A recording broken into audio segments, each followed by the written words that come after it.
Well, I'm back, and as you can tell by my hat, yeah, I'm a college football fan during this wild coaching carousel, and of course, yep, we need one of them, because of course we do.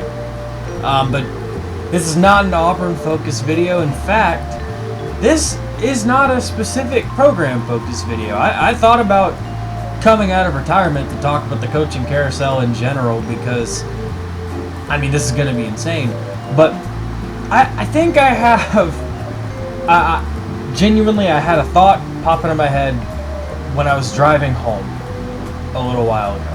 Because I think about all the different things people say they're looking for in a head coach. And I've always felt like, not to be disrespectful, but a lot of, I don't even really want to say a lot of fans, because I feel like that's unfair. A lot of media types don't really know what it is that they're looking for in a head coach. Because I think people have a lot of these catch-all ideas, right? I want a defensive guy. I want an offensive guy. I want a proven guy. Like, all of these things, right? And I'm not saying that they don't know that it's deeper than that. It's just, it's really hard to talk about head coaches. I'm not going to sit here and act like I could grease Sporty to death and explain why I think, you know, a certain guy is better suited, you know, to adapt to, you know, to this age of football. Like, I'm not going to pretend to know that. I'd love to know, but I don't. I'm going to talk specifically about the people who ask for a proven guy or a proven commodity. Because I'm going to throw a name out there that, to me, is the proven commodity, and everyone is going to lose their minds, I think. So let's just rip the Band-Aid off. If you want a proven commodity, that name you're thinking of is Lincoln Riley. What? Lincoln Riley? How could that possibly be Lincoln Riley? He left Oklahoma and he failed at USC, and it's easy to win there. Well, that's at least been the narrative that I've heard about Lincoln Riley. Because as far as I'm concerned, what Lincoln Riley has done is he actually greatly elevated Oklahoma in his time there, had them as a perennial playoff contender, had 3 Heisman caliber quarterbacks. 2 of them won it. One obviously was Jalen Hurts that didn't get it because Joe Burrow existed. But he had 3 Heisman caliber quarterbacks. He leaves, right, goes to USC, takes another Heisman caliber quarterback with him in Caleb Williams. And yes, his time at USC, he hasn't maximized that program. I'm not going to sit here and say and like defend his time at USC. It's not been great. It really hasn't. Like, I'm just going to be very blunt. But the best part about it is he knows that, right? That's why he shifted. And I think a lot of people have just decided that, you know, like, people say, like, okay, well, you get your 3 years, and, you know, if it's not working by the end of that, then, you know, that's it, the book is written. Well, Lincoln Riley, after his 3 years, or his first 3 years there, kind of looks around and goes, you know, the hires I made, or specifically the people I took with me from Oklahoma for the most part, well, that didn't work. We have to move in a different direction. I've got to change. I've got to adapt. And he has.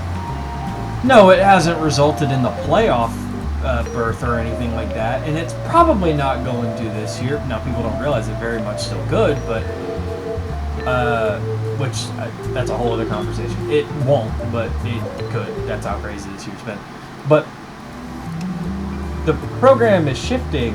Like, this is a physical defensive team, and he's still a very skilled offensive play caller. So in my opinion, when I see Lincoln Riley, I say, here's a guy who's been now the head coach of 2 super huge brands, has gone to the playoffs multiple times, and he did it in the 4-team era, right?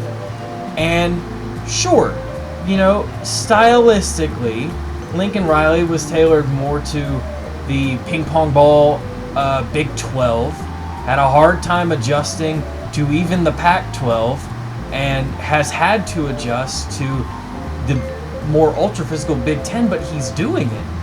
He's evolving. It's not really often you see a head coach of his stature make his name doing one thing and be willing to admit that he has to change. That's exactly what he's done. And so that being said, there is smoke around the idea that he could potentially move on from USC. I know a lot of people say, well, USC should be moving on from him. I'm going to be honest, I don't know that USC can make a better hire than Lincoln Riley. I actually think the best case scenario for them is to keep him in town and let him and D'Anton Lynn keep building, right? Because, and I know like everyone kind of boils it down to like stylistically, oh, he went and got D'Anton Lynn, that's what changed. No, it's a completely different philosophy in the building if you talk to anybody or listen to anybody familiar. Also, he's super young. That's another thing that people don't really talk about with him. I tend to think that if he moves on from USC, it's probably going to be to take a job in the NFL, which I don't know. I don't know what the general sentiment is on that. I think he'd be a really good NFL offensive coordinator. I think there's a world where he is a good NFL head coach. But I will say with Lincoln Riley, I think the guy is a really good college football coach. He is. And so I'm just going to throw a situation out there. If you remember a couple years ago, when Lincoln Riley was at Oklahoma, where had everyone pegged him to go? LSU. The general sentiment I'm hearing about what they want at LSU is they want the proven guy, they want this big slam dunk hire. Everyone is looking at Lane Kiffin, and I get that. I really do. I love Lane Kiffin. I'm one of the bigger Lane Kiffin guys you will meet. I'd call Lincoln Riley. Now, I will say, I'd call Lincoln Riley if Marcus Freeman says no.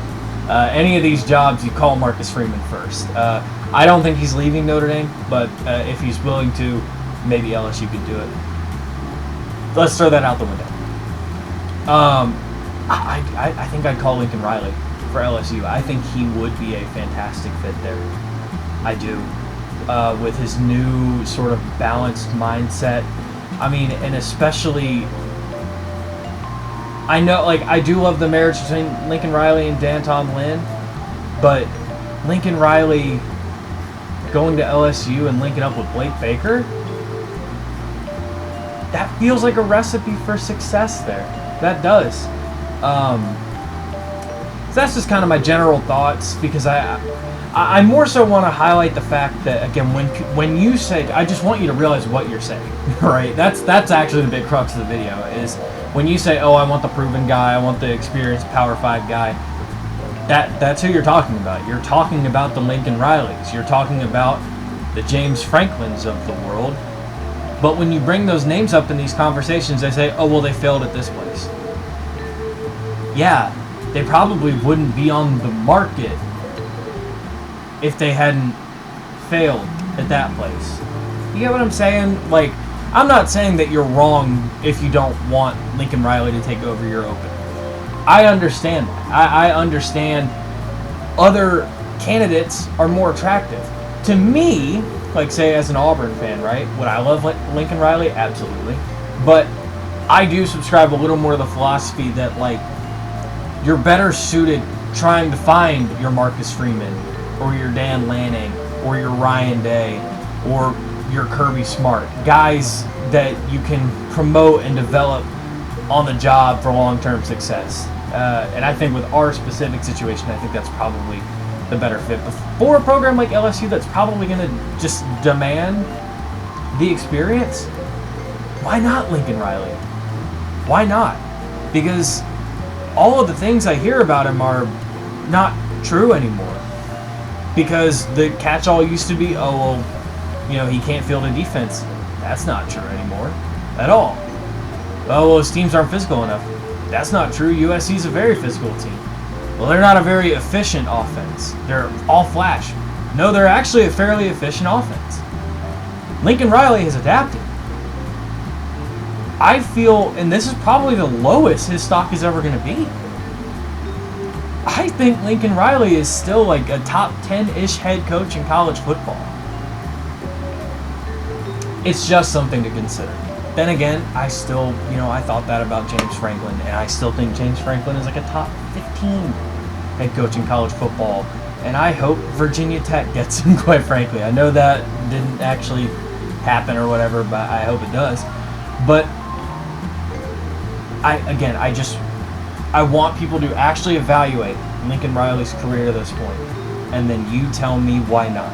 Oklahoma fans, I understand. You probably still hate. Why not Lincoln Riley? And with that being said, leave those why nots in the comments below. Definitely not to drive my engagement up or anything like that. And thanks for watching. Hopefully I'm going to make some more little short form videos like this. I appreciate the viewership. And all seriousness, please leave your thoughts in the comments. I'd love to hear any input you have about Lincoln Riley or any of the coaches that I mentioned in this video. If you're an Auburn fan, tell me who you want for our opening. And you know what? Tell me who you want for any of the job openings this year in college football. There's enough of them. So thanks for watching. Bye. Get out. Get out of here. Get out of here.